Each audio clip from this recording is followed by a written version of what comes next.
Hello bachcho, let's see this question. This question says a constant current flowed for 2 hours through a potassium iodide solution, oxidizing the iodide ion to iodine. At the end of the experiment, the iodine was titrated with 72 ml of 1.0 m sodium thiosulfate solution.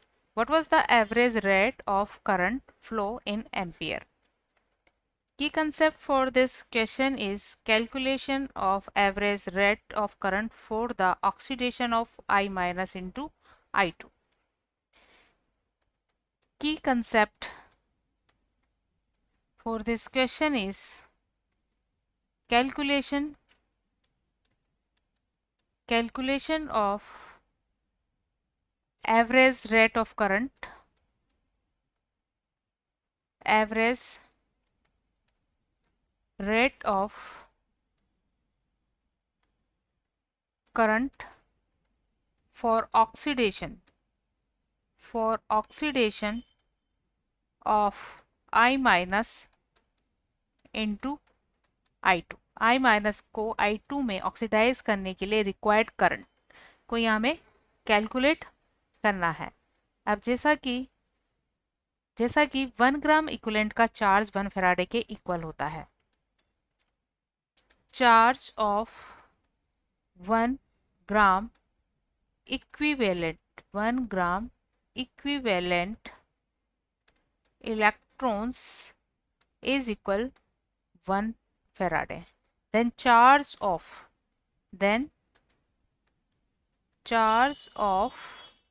n gram equivalent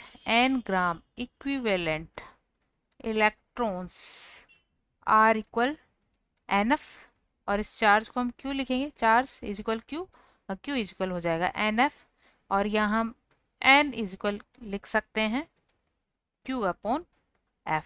n क्या है? Number of gram equivalents. Here n is number of gram equivalents, और number of gram equivalents of electron are equal to number of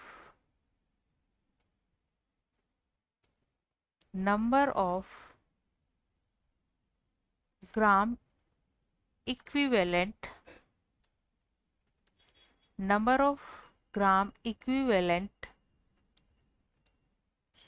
of Faraday is equal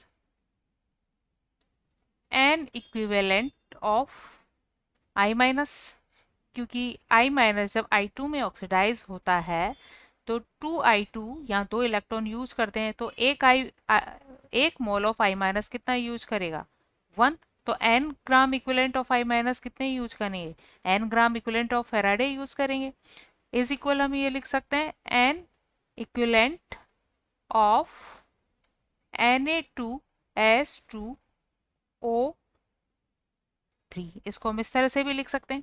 इसके और इसके number of gram equivalent क्या होने चाहिए? Equal होने चाहिए।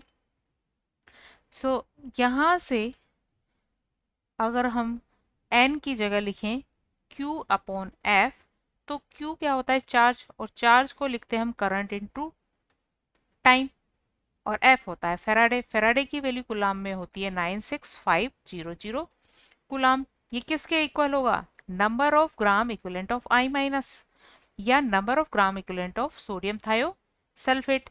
और सोडियम थायोसल्फेट के नंबर ऑफ ग्राम इक्विवेलेंट्स क्या होंगे? इसका वॉल्यूम इनटू इसकी कंसंट्रेशन, और इसकी कंसंट्रेशन है 1.0 m। 72 क्योंकि हम मिलीलीटर में, तो इसको लीटर में चेंज करने के लिए हम यहाँ 1000 से मल्टीप्लाई करेंगे, और इसका यहाँ वैलेंसी फैक्टर होगा 1। तो हम लिख सकते हैं q upon f is equal I into T upon 96500 is equal 72 into 1 upon 1000। और टाइम हमें यहाँ गिवन है,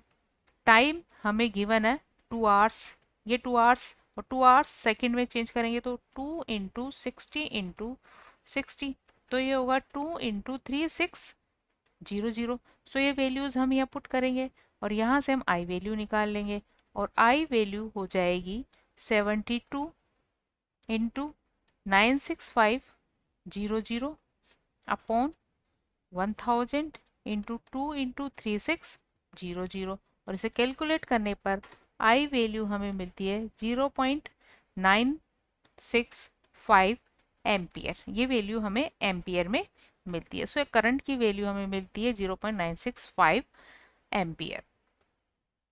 so answer of this question is a 0.965 ampere.